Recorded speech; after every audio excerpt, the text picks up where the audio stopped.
सिद्धाणं बुद्धानं पारगयानं परम परगयानं लोकम गयानं नमो सया सब सिद्धाणं इको भी नमस्कारों जन्मर वस्त्रास्तबद्ध मानस संसार सागर तारे नरम नारिंग अहो अहो श्री सद्गुरु करुणा सिंधु अपार आपा मन पर प्रभु करो अहो अहो उपकार अनंत शुद्धात्माओं को नमस्कार। शुद्धात्मा स्वरूप प्राप्ति का लक्ष्य जिनका बन चुका प्रयत्नशील उन सभी साधकों को नमन नमन नमन। प्रभु परमात्मा देवादिदेव भगवान महावीर स्वामी के शासन में राजस्थान की धरती कोटा शहर दानवाड़ी दादावाड़ी परिसर में आप हम सब सम्मिलित हैं अपने ही चेतन चिदानंद को जागृत करने के लिए। अनंत काल की यात्रा में जीव ने सदा अपने आप को शरीर के रूप में स्वीकार किया है। अनंत काल की यात्रा में जीव ने सदा सदा जब जो शरीर मिला उस शरीर को जीव ने मैं के रूप में स्वीकार किया है। वर्तमान में आपको हमको सबको पशु गति से छुट्टी है, नर गति से छुट्टी है, देव गति से छुट्टी है और आपको हमको सबको देवता भी नमस्कार करें ऐसा मनुष्य भाव मिला है। मनुष्य भाव मिला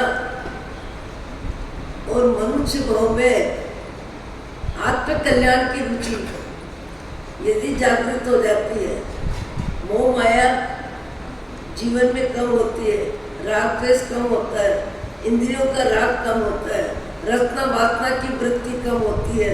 ऐसे भी कई सज्जन हैं जिनका विशेष रूप से झुकाव आत्मा की तरफ होता है, परमात्मा की भक्ति में होता है, शास्त्र स्वाध्याय में होता है, सज्जनों की संगति में होता है।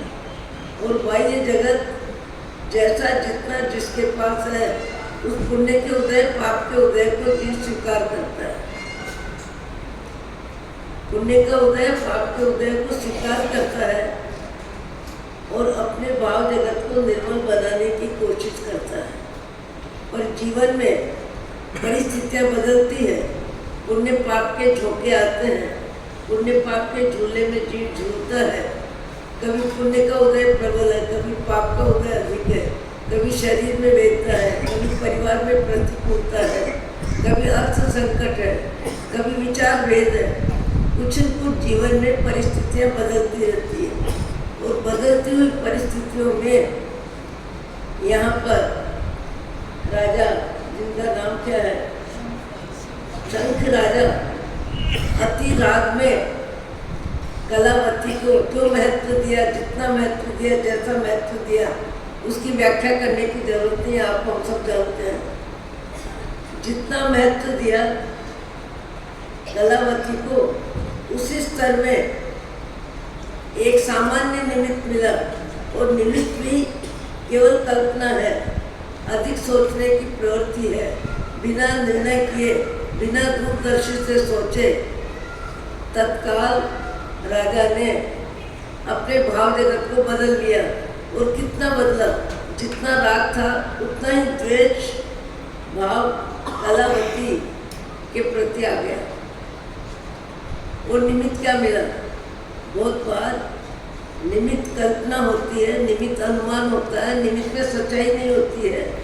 उसके बाद भी व्यक्ति निमित्त को प्रमुखता दे देता है। महारानी राजमहल में है, सखियों के साथ बात कर रही है और राजा साहब आ रहे हैं और आते के साथ एक विचार आ गया, विकल्प आ गया कि महारानी अपनी सखियों के साथ क्या बात कर रही है। 1 मिनट बाहर खड़े होकर सुनने लगे और सुनने में शब्द सुनाई दिया। सखिया कहती है, ये बुझबन जो तुम देख देख के राजी हो रही हो, इसकी सजावट, इसकी जमावट, इसकी कला, इसकी सुंदरता, हीरा माणिक मोती जड़े हुए, इसको देख के आप इतनी राजी हो रही हो, किसने भेजे? मेरे प्रिय ने भेजे हैं। प्रिय शब्द अपने आप में कोमल भी है, और प्रिय शब्द का अर्थ कौन व्यक्ति कब कैसे लगाता है। राजा साहब ने बाहर खड़े होकर सुन लिया, ये प्रसंग आ चुका है, और सुनने के बाद मती की गति पलट गई।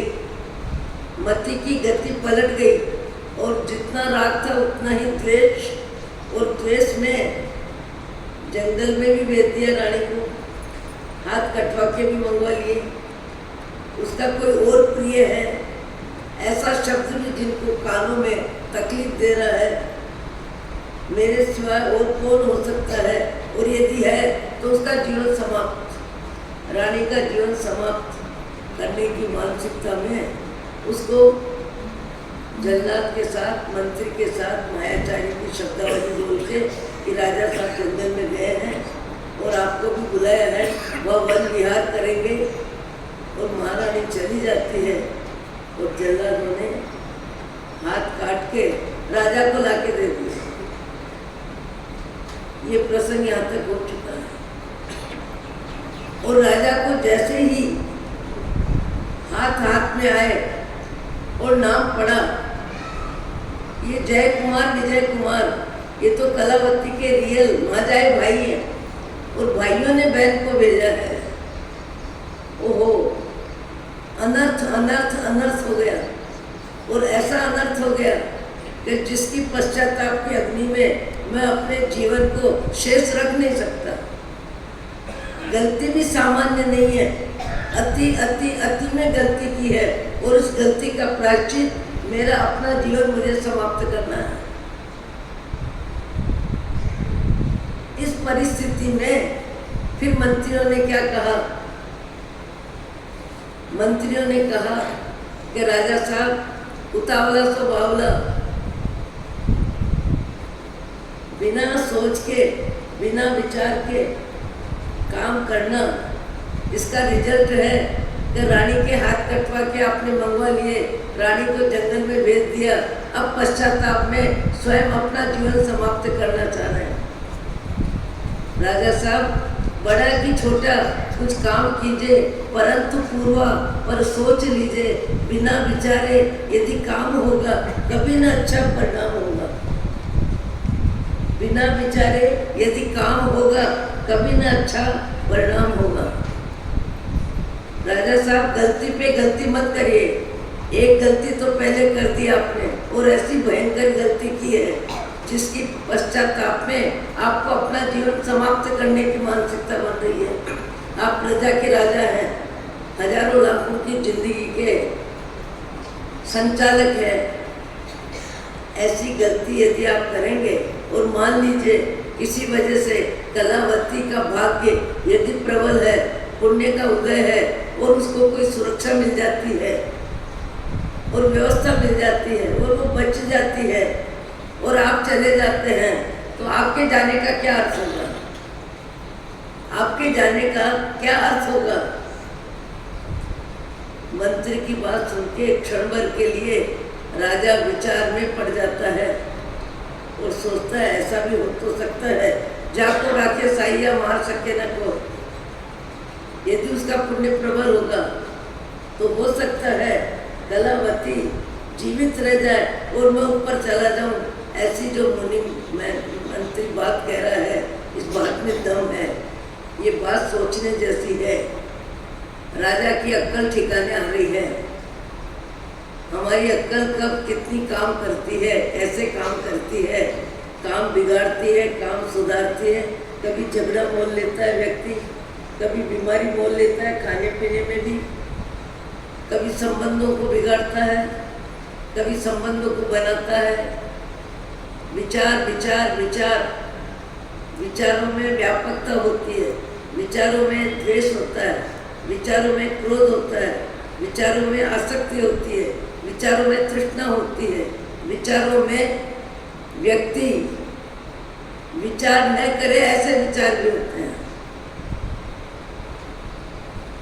राजा साहब को मंत्री की बात समझ में आ गई, और 1 महीने के लिए राजमहल छोड़ के और जंगल में, आश्रम में स्वयं को ले जाके बैठा दिया और कुलपति से कहा, मैं 1 महीना आपकी शरण में रहना चाहता हूँ। हमारी शरण में रहना चाहते हो, मना किसकी है, पर रह सकोगे क्या? रह सकोगे क्या? बोले रहना ही है मुझे, तो रहो। पर जो व्यक्ति दिन भर व्यवसाय में, प्रजा पालन में, खाने में, पीने में, मौज शौक में और संसार की व्यवस्था में जिसका मन लगा रहता है, उस व्यक्ति को अचानक समय बदल गया, परिस्थिति बदल गई, पर मन को बदलना कहाँ आसान है? मन को बदलना आसान नहीं है। वहाँ के वातावरण में तो भक्ति है, सत्संग है, स्वाध्याय है, आत्मा की बात है, परमात्मा की शरण है, परमात्मा का स्मरण है। और राजा साहब का तो अभ्यास, पूरी जिंदगी ने इस तरह का समय देखा ही नहीं। न वाचन सुना, न ध्यान किया, न जाप किया, न परोपकार की बात की। वहाँ के वातावरण में राजा साहब का मन लग ही नहीं रहा। मन लगाना आसान नहीं है, सबके अपने संस्कार होते हैं और संस्कारों के अनुसार मन लगता है। आज भी कई व्यक्ति अपना मन 3 घंटे परमात्मा भक्ति में लगाते हैं, कई व्यक्ति अपना मन तप में लगाते हैं, जप में लगाते हैं, सेवा में लगाते हैं, क्षमा भाव में लगाते हैं। मन सबका अपना अपना होता है और मन का व्यवसाय भी सबका अलग अलग होता है। और मन के व्यवसाय में पूर्व संस्कारों की भूमिका भी होती है और वर्तमान में सत्संग का असर भी होता है। कई व्यक्ति कहते हैं हमारे जीवन में अमुक महाराज के चौमासे में, अमुक तीर्थ जाने में, अमुक किसी व्यक्ति को देखने में हमारे भाव बदले। भाव बदलते भी हैं, भाव बिगड़ते भी हैं, भाव सुधरते भी हैं और भावों में कमजोरी भी आती है और भावों में दृढ़ता भी आती है। भाव जगत है। राजा साहब का मन लग नहीं रहा है, मन लगता ही नहीं है। एक रोज मैंने किसी सत्संग सभा में कहा कि आज 15 मिनट लगातार नवकार मंत्र का जाप करना है और आंख बंद रखना है, एक दूसरे को देखना नहीं है, केवल 15 मिनट। आप भी बैठे हैं, हम भी बैठे हैं और 15 मिनट आँख खोलना नहीं, किसी को देखना नहीं और नवकार मंत्र का जाप करना। मैं 15 मिनट के बाद आँख खोलती हूँ तो मुझे जानकारी मिली, लोग थोड़ी हंसी मजाक में बोल रहे हैं, महाराज कई व्यक्तियों को तो ये 15 मिनट बहुत लंबे लगे, 10-5 मिनट में आँख खोल के इधर उधर चले गए। 15 मिनट भी अभ्यास के बिना, संस्कार के बिना, श्रद्धा के बिना, भक्ति के बिना, नवकार मंत्र का महत्व समझ में आए बिना 15 मिनट का समय में 5-7 व्यक्ति तो उठ के चले गए। उठ के क्यों चले गए? मन नहीं लगा। मन क्यों नहीं लगा? कभी परमात्मा का स्मरण, परमात्मा के स्मरण में रुचि भी नहीं, रस भी नहीं, जानकारी भी नहीं, तो व्यक्ति को रुचि के बिना 15 मिनट का समय भी लंबा लगता है। 15 मिनट का समय भी लंबा लगता है। आदत जिसकी जैसी होती है। कई व्यक्तियों को 7 बजे तक चाय पीने का अभ्यास होता है। वो 7 बजे का समय भी यदि नहीं मिले चाय तो समय लंबा लगता है, समय लंबा लगता है, व्यक्ति इधर उधर देखता है। कई व्यक्तियों का अभ्यास है 9:30 बजे तक कोर्सी के पचक खान करना ही है, सेवा पूजा भी करनी है, सामायिक भी करनी है, स्वाध्याय भी करना है। उनके 9:30 कब बज जाते हैं पता ही नहीं चलता। कई बहनों को गृहस्थी की जवाबदारियां निभाते निभाते 9:30-10 बज जाते हैं। बच्चों को निपटाया, पति को निपटाया, सबको चाय नाश्ता कराया और खुद चाय नाश्ता करने बैठती है तो 9:30-10 बज जाती है। मैं कहती हूँ आपके पोरसी है कि नौकर से? न महाराज, नौकर से न पोरसी। हमारे संस्कार नहीं है, हमारी आदत भी नहीं है।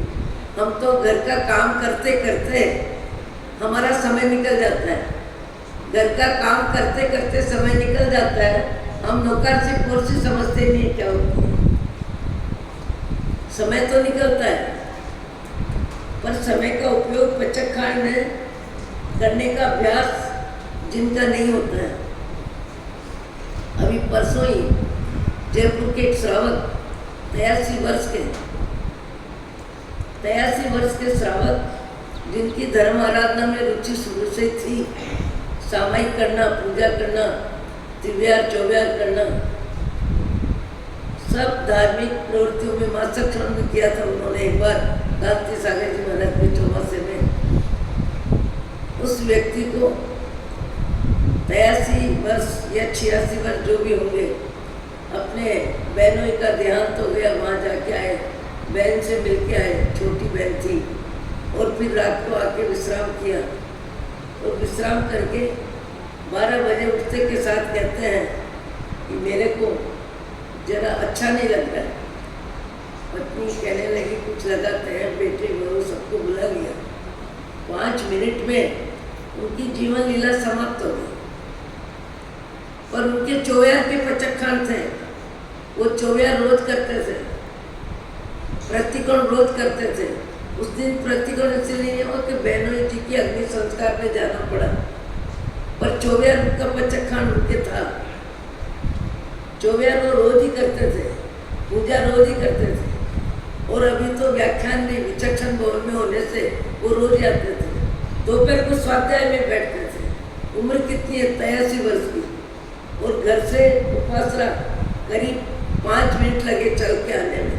उसमें भी धीरे धीरे लकड़ी टेकते टेकते स्वाध्याय में भी आके बैठते हैं, और सवेरे व्याख्यान में भी आते हैं, और उससे पहले पूजा भी करते हैं, और रात्रि में चौव्यार भी करते हैं।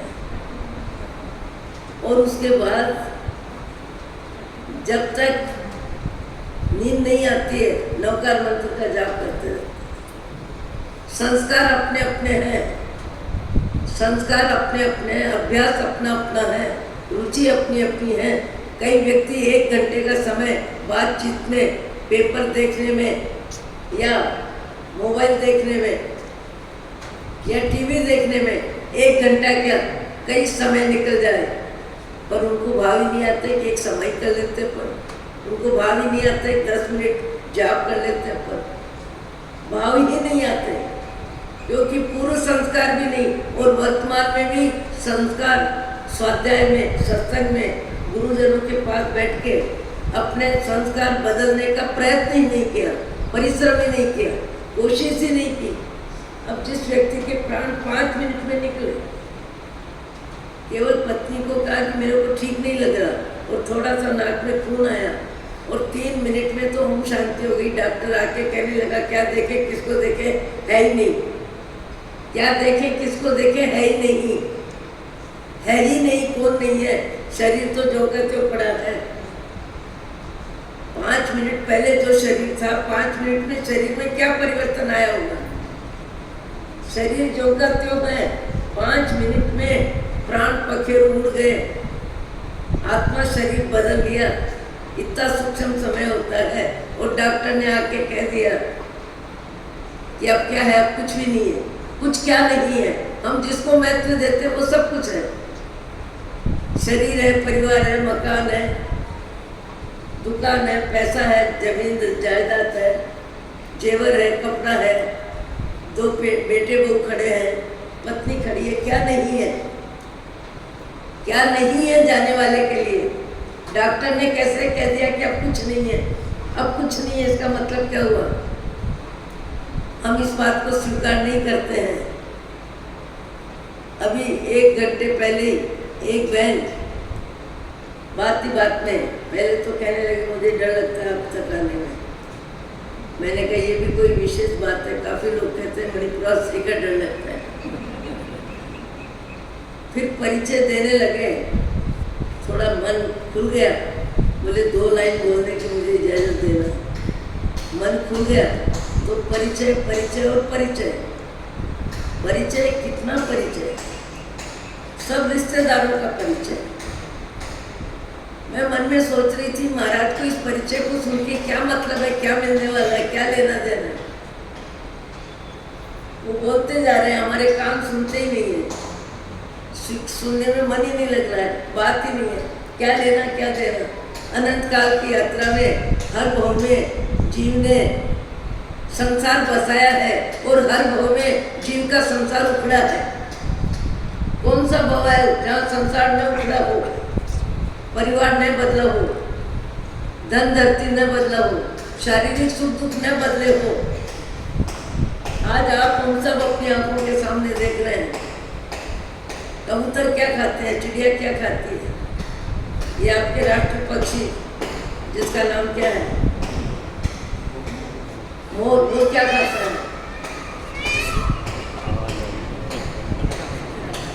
कपड़े क्या है पहनने के लिए, मकान क्या है बैठने के लिए, क्या है, कुछ नहीं है।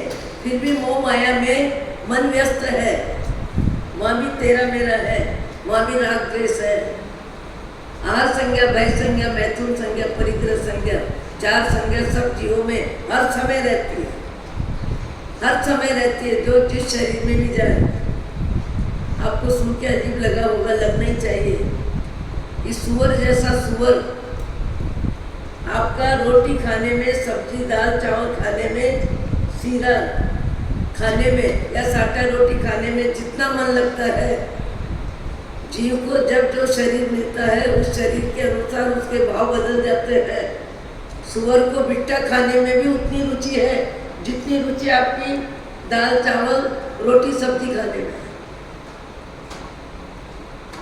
आपको हमको मिट्टी बैठते हैं वहाँ भी नहीं स्वाती है, और गाय बैल बकरी दिन भर मिट्टी में ही बैठते हैं और मिट्टी मिला घास खाते हैं, मिट्टी मिला पानी पीते हैं। शरीर बदला है, आत्मा वही है। मैंने कुछ दिन पहले भी कहा, मेरा ही जीव यदि गलती के परिणाम में गाय के गर्भ में चला जाए तो गाय के गर्भ से बाहर आने में जीव को 9 महीने से ज़्यादा समय नहीं लगता, 9 साढ़े 9 महीने। और मनुष्य शरीर की राख हो गई और गाय के शरीर में जीव चला गया। अब शरीर कौन सा है, गाय का। यहाँ की व्यवस्था, यहाँ का रहन सहन, यहाँ का खान पान, जिसका कोई मुकाबला नहीं। और गाय के गर्भ से बच्चा जब बाहर आता है, बछड़ा बछड़ी के रूप में, उसको खाने को क्या मिलता है, घास। और घास खाने की मानसिकता बन जाती है, मानसिकता बन जाती है, मिट्टी में बैठने का मन हो जाता है, मिट्टी में ही बैठता है, मिट्टी में ही सोता है, मिट्टी को ही देखता है। कितना जल्दी भाव बदल गया। भाव किसका बदलता है, आत्मा में भाव बदलता है। भाव शक्ति आत्मा में है, शरीर में भाव शक्ति नहीं है। यदि शरीर में भाव शक्ति हो तो मुर्दे के रूप में, शव के रूप में उठने वाला, शव के रूप में उठने वाला जीव, इतना तो बोले मैं कितना छोड़ के जा रहा हूँ, पूरी जिंदगी का मेरा परिश्रम है, कितनी खुशी से प्रसन्नता से मैंने मकान बनाया और मकान बना के उद्घाटन किया और उद्घाटन करके सबको बधाई बांटी, मैंने घर का मकान बनाया, मैंने घर का मकान बनाया, मैंने घर का मकान बनाया। और घर का मकान बना के 200-400 व्यक्तियों को, 500 व्यक्तियों को भोजन में बुलाता है मकान दिखाने के लिए, मैंने घर का मकान बनाया। अरे पगले, तेरा मकान तो यह है जिसमें तू बैठा है। तेरा मकान, जीव का मकान वर्तमान में कौन सा है, जिस शरीर में जीव बैठा है वो मकान है। ये तो मकान को रखने का मकान है, ईंट चूने पत्थर का मकान, ईंट चूने पत्थर का मकान, मकान को रखने का मकान है। भवन में भवन है और भवन में भगवान है। अरे भगवान तक यात्रा के लिए मनुष्य को मिला है क्या? मिट्टी के पुतले देख के, शरीर को देख के राजा का मन पागल बना, और कितना पागल बना। हाड़ मांस के पुतले को देख के, दीपे चाम चादर मड़ी, दीपे चाम चादर मड़ी। केवल शरीर पे जब तक त्वचा है, शरीर पे जब तक त्वचा है तब तक सारे कार्यक्रम व्यवस्थित है। दीपे चाम चादर मड़ी, हाड़ पिंजरा दे, भीतर या तुम जगत में और नहीं गंगे। ईंट चुने पत्थर का मकान, उस मकान की कीमत, उस मकान की लंबाई चौड़ाई, उस मकान का आकर्षण देख देख के राजी होता है, देख देख के राजी होता है, दिखा दिखा के राजी होता है। मेरा मकान, मेरा मकान, पशु गति में कौन सा मकान मिलेगा? वहाँ भी जिएगा, वहाँ भी जीता रहेगा, जो मिलेगा उसी में काम चलाता है। कई व्यक्ति बाह्य जगत में इतने व्यस्त रहते हैं। मैंने एक शहर में, शायद बड़ौदा था या जो भी था, 9:30 बजे मकान बनाने वाले कारीगर खड़े हैं और कारीगरों के साथ उनके सहयोगी खड़े हैं और एक सेठ बाहर खड़े हैं। मैं आहार लेने के लिए उनके यहाँ जा रही हूँ। मैंने कहा आप यहाँ खड़े हैं, धूप में खड़े हो, भीतर तो एसी है, कमरा है, सुविधा है, आपका नाश्ता पानी हो गया, आपकी सामायिक हो गई, आप पूजा करते हो, सामायिक करते हो, नौकरासी करते हो, सवेरे की दिनचर्या 9 बजे तक की आपकी हो गई। बोले नहीं महाराज, आज कुछ नहीं किया। क्यों नहीं किया? कारीगरों से काम बराबर लेना है। कारीगर काम कहीं कम न करे, पैसा ज़्यादा न चला जाए। मैंने कहा यही काम आपको करना पड़े तो कारीगर से काम बराबर लेना है। इसलिए मैंने आज सामायिक भी नहीं करी, मैंने आज पूजा भी नहीं करी। मैं कारीगरों के साथ इसलिए खड़ा हूँ कि कारीगर काम करने में कंजूसी न करे, कहीं बीच में विश्राम न कर ले, कहीं 5 मिनट सिगरेट न पी ले, कहीं चाय पीने में 15 मिनट न लगा दे। इसीलिए मैं यहाँ खड़ा हूँ। मैंने कहा क्या कार्यक्रम महाराज? 2 महीने के बाद मेरे पोते की शादी है,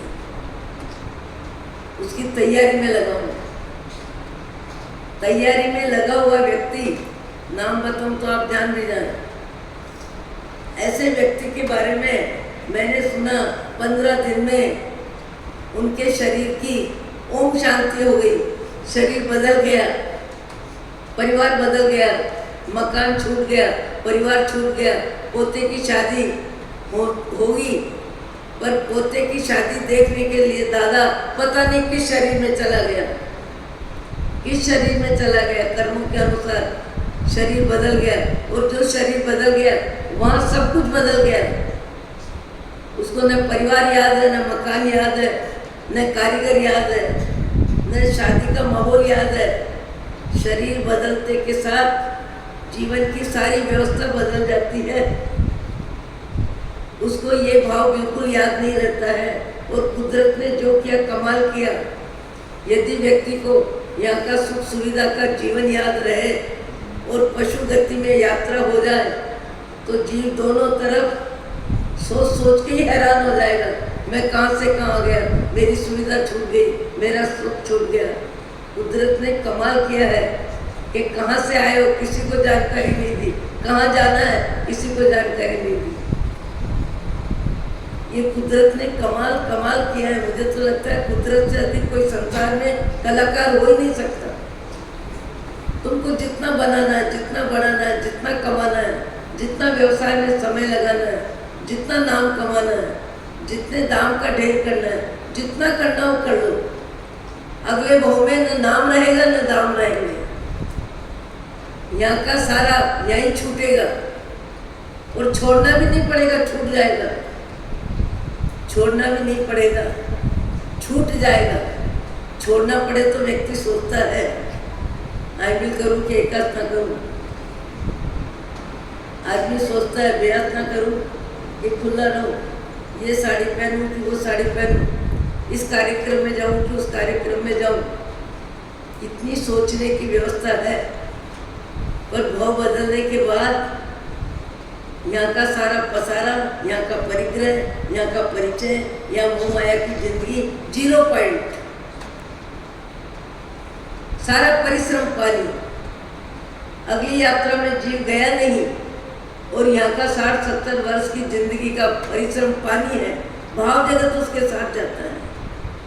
शरीर बदलता है, भाव साथ जाते हैं। कार्बन शरीर के रूप में, तेजस शरीर के रूप में जैसे कर्म व्यक्ति ने किए हैं वो कर्म उसके साथ जाते हैं, कर्म पीछे नहीं रहते हैं।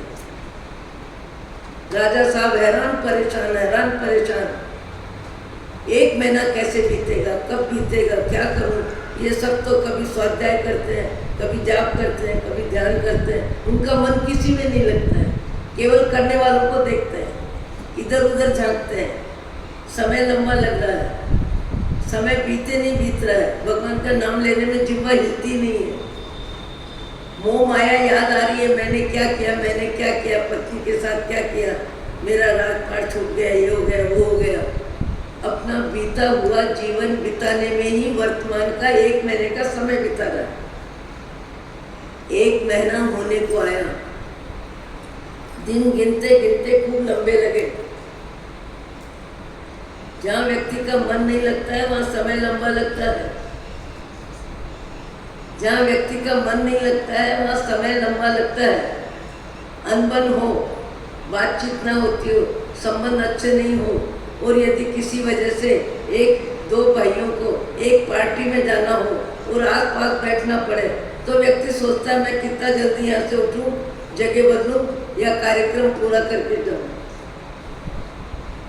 बिना मन 1 घंटा भी किसी के साथ बैठना भारी पड़ता है। राजा को 1 महीने का समय इतना लंबा लग रहा है। इधर देवदत्त जिसने कलावती का चित्र बताया था वो भी खोज में लगा है, कर्मचारी भी खोज में लगे हैं, सब खोज में लगे, पर खोजते खोजते दत्त कुमार को वो आश्रम समझ में आ गया और आश्रम की दूरी जितनी भी थी वहाँ पहुँच गया और पहुँच के कहने लगा कुलपति से कि आपके आश्रम में आपके साधक सवेरे भ्रमण करने जब जाते हैं उस समय किसी महिला को देखा क्या, एकाकी महिला और उसके साथ एक बच्चा, उस महिला को देखा क्या, और जिसके हाथ कटे हुए थे पर उसकी प्रामाणिकता की वजह से देवों ने भी उसको सहयोग दिया और सहयोग देके उस जंगल में देव शक्ति से उसके हाथ भी वापस आए, और हाथ वापस आए तो बच्चे को व्यवस्था देने की जवाबदारी के लिए अनुकूलता आ गई। बोले ऐसी किसी महिला को देखा क्या?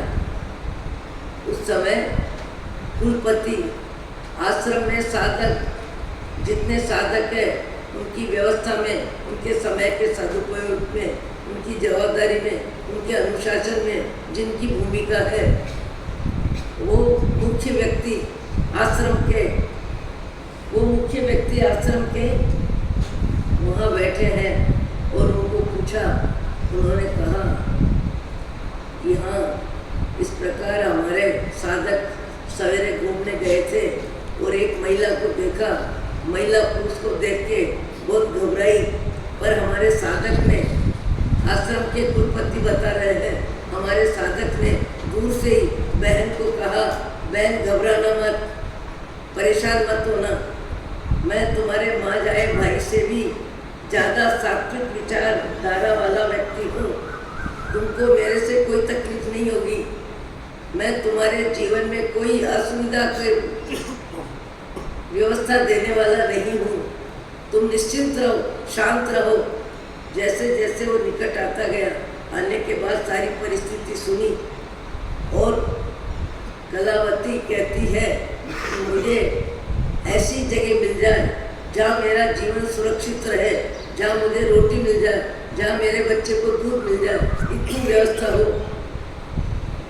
तब आने वाले साधक ने कहा, हमारा आश्रम यहाँ से 1-2 मील जो भी है, उस आश्रम में कई साधक है और कुलपति है, सबकी सुरक्षा, सबकी व्यवस्था और सबको ज्ञान ध्यान में सहयोग देने वाले, मैं उनको जानकारी देता हूँ।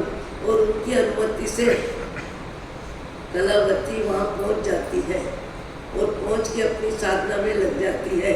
आश्रम का माहौल, शांति का माहौल, तप त्याग का माहौल जैसा होता है उससे भी मनुष्य का मन बदलता है।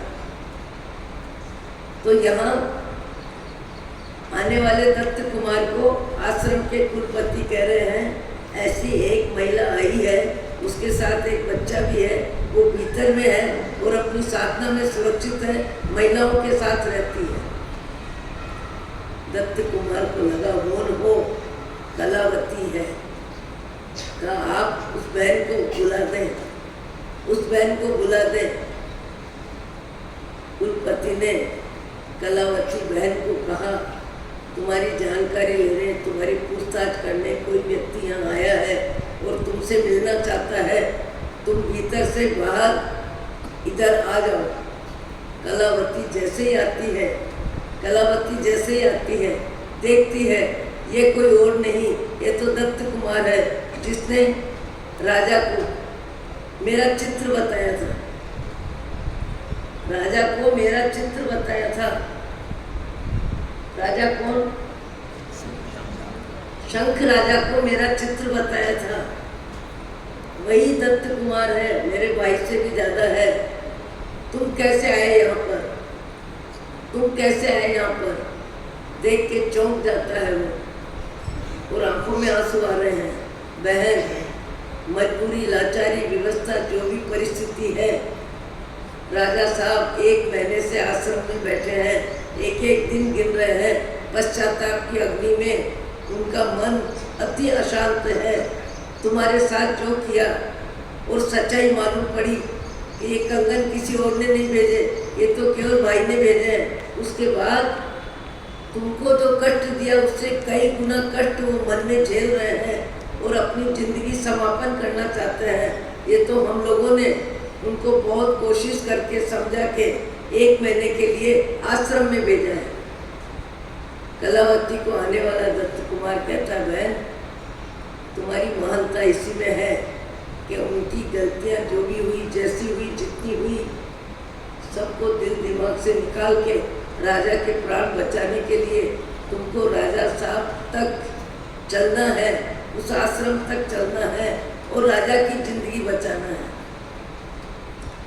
कलावती कहने लगे, ये संसार का नाटक मैंने ठीक से देख लिया, संसार का नाटक ठीक से देख लिया, मुझे अब कहीं भी जाने की जरूरत नहीं है, मुझे नहीं जाना है।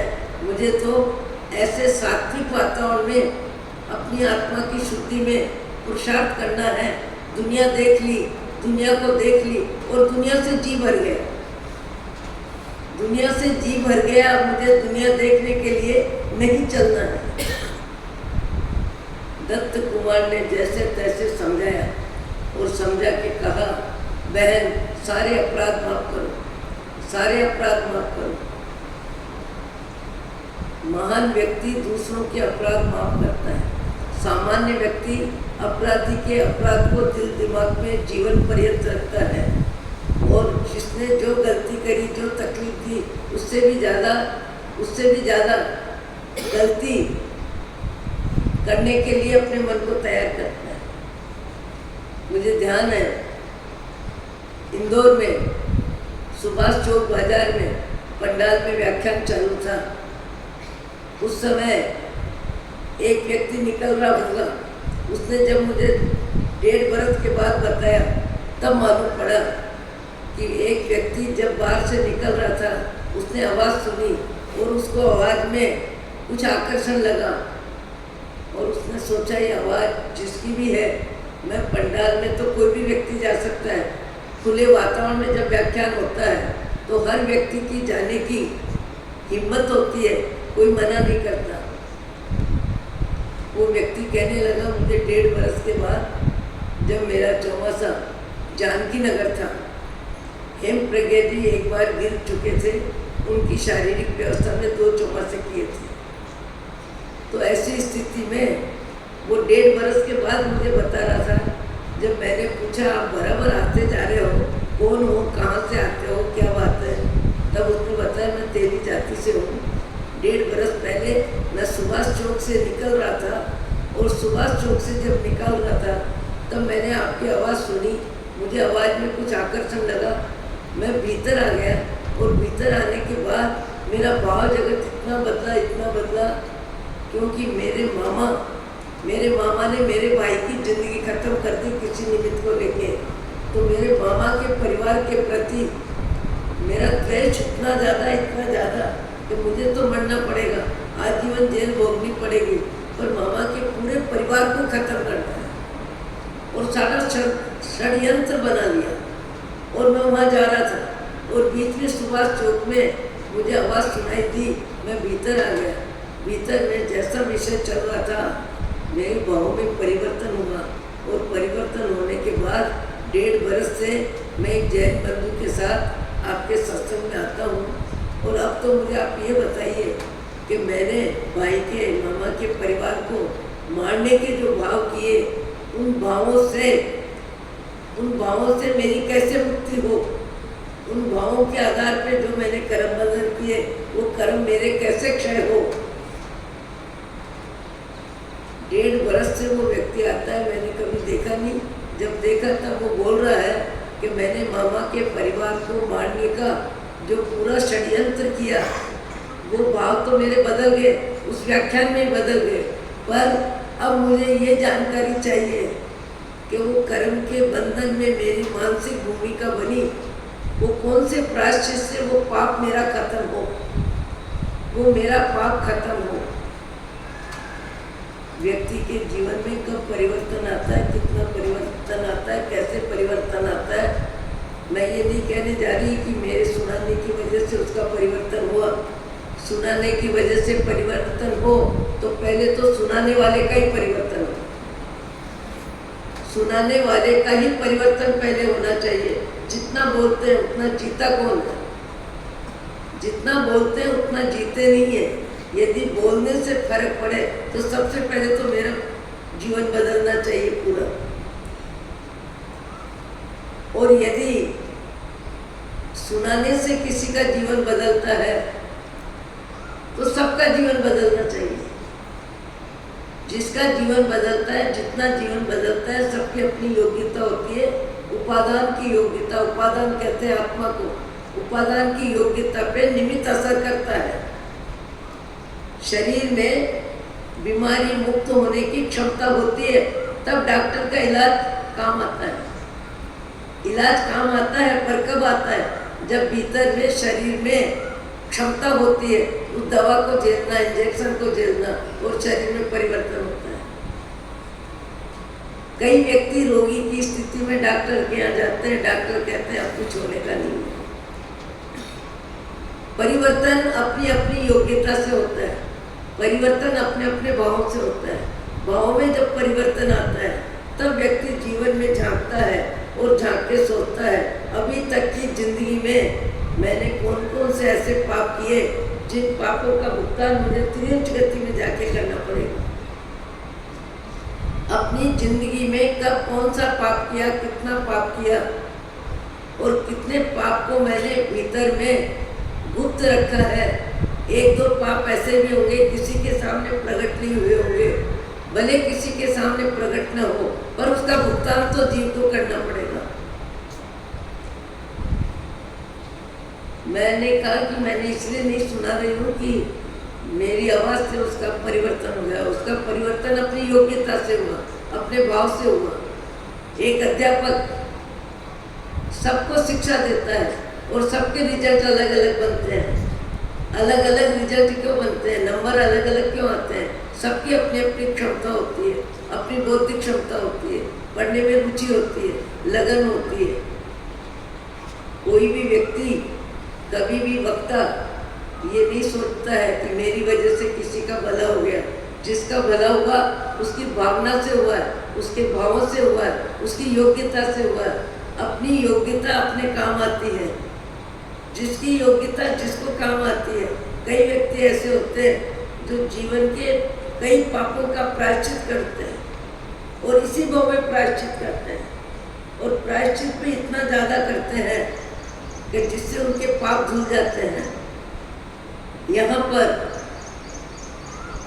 कलावती के सामने राजा साहब के सामने कलावती पहुँच गई, पर कैसी भाव में ऊंचाई होगी, कैसी निर्मलता होगी कि कलावती ने राजा को उपालंब देने की कोई भाषा नहीं बोली। उसे पता है कि अपनी गलती में स्वयं अपनी आत्मा में ग्लानि ग्लानि और ग्लानि हो रही है, और इतनी ग्लानि हो रही है तो उस ग्लानि से अपना जीवन समाप्त करने का इन्होंने निर्णय ले लिया। अब उपालम दे के क्या देना? उपालम देने का अर्थ क्या? जो व्यक्ति स्वयं अपनी गलती का एहसास इतनी ज्यादा कर रहा है, अब फिर उसने नमक पे, घाव पे नमक क्या छिड़कना? कैसी योग्यता होगी? कितनी योग्यता होगी? तो उसने माप लिया, जान लिया कि इनके कर्म इनको भारी, मुझे इनके कर्मों का उल्लेख भी नहीं करना है। जो स्वयं ही पश्चाताप के अग्नि में जल रहा है, उसको फिर और क्या पश्चाताप का मौका देना? कलावती सहजता से बच्चे को समर्पित कर देती है राजा को, और कहती है अब राम राम, आप जाने अपना जीवन जाने, मेरा जीवन मेरी आत्मा के लिए है, परमात्मा के लिए है, भक्ति के लिए है, शास्त्र स्वाध्याय के लिए है, इंद्रिय विषयों से निवृत्त होने के लिए है। मुझे पेट को रोटी देना है, जीवा के स्वाद नहीं लेना है। राजा साहब, मैंने संसार देख लिया, और संसार कितना कड़वा होता है और कितना मीठा होता है, और संसार में राजी नाराज होने का कितना नाटक चलता है, और कितनी बार नाटक चलता है, और कैसा नाटक चलता है। अब मेरी आत्मा इस नाटक को राम राम करती है। अब मुझे संसार नहीं चाहिए, चार गति नहीं चाहिए, सुख दुख की जिंदगी नहीं चाहिए। आपके निमित्त से जो मेरे जीवन में उत्थान आया है, जो परिवर्तन हुआ है, इस परिवर्तन के लिए मैं आपको उपकारी मानती हूँ। मैं आपको उपकारी मानती हूँ कि ऐसा परिवर्तन आया मेरे जीवन में, मेरी जिंदगी में। संसार की यात्रा समाप्त हो जाएगी, सुख दुख समाप्त हो जाएंगे, जन्म मरण समाप्त हो जाएंगे, राग द्वेष की यात्रा की इति हो जाएगी। ऐसा आपने निमित्त दिया, उस निमित्त से जो मुझे जागृति आ गई, मैं आपका उपकार मानती हूँ। कोई थोड़ी सी भी गलती करता है तो उसका उल्लेख, उसके बारे में बोलना, उन्होंने ऐसा बोला, उन्होंने ऐसा किया, उन्होंने हमारे साथ ऐसा किया, उन्होंने हमारे साथ ऐसा किया। सामान्य व्यक्ति दूसरों की गलतियों का लेखा जोखा करके अपने जीवन में भी वही गलतियां करता है जो गलती सामने वाला करता है, उसी के स्तर का व्यवहार करता है। वो हमारे यहाँ नहीं आए, हम नहीं जाएंगे, उन्होंने हमको बुलावा नहीं दिया, हम नहीं बुलाएंगे, उन्होंने मेरे से बात नहीं की, मैं उनसे बात नहीं करूँगी। सामान्य व्यक्ति दूसरों की गलतियों के आधार पर अपने जीवन में गलतियों का माहौल बनाता है। कलावती जीवन प्राण और जीवन का समापन करने की गलती करने वाले राजा को कहती है कि आपने जैसा मेरे साथ व्यवहार किया, राग का भी किया, द्वेष का भी किया, दोनों व्यवहार ने मुझे संसार समझा दिया, और मैं अब आपका उपकार मानती हूँ, और संसार से मैं सदा सदा के लिए विराम विराम राम राम करती हूँ। मुझे अब कोई संसार नहीं चाहिए। अहो अहो श्री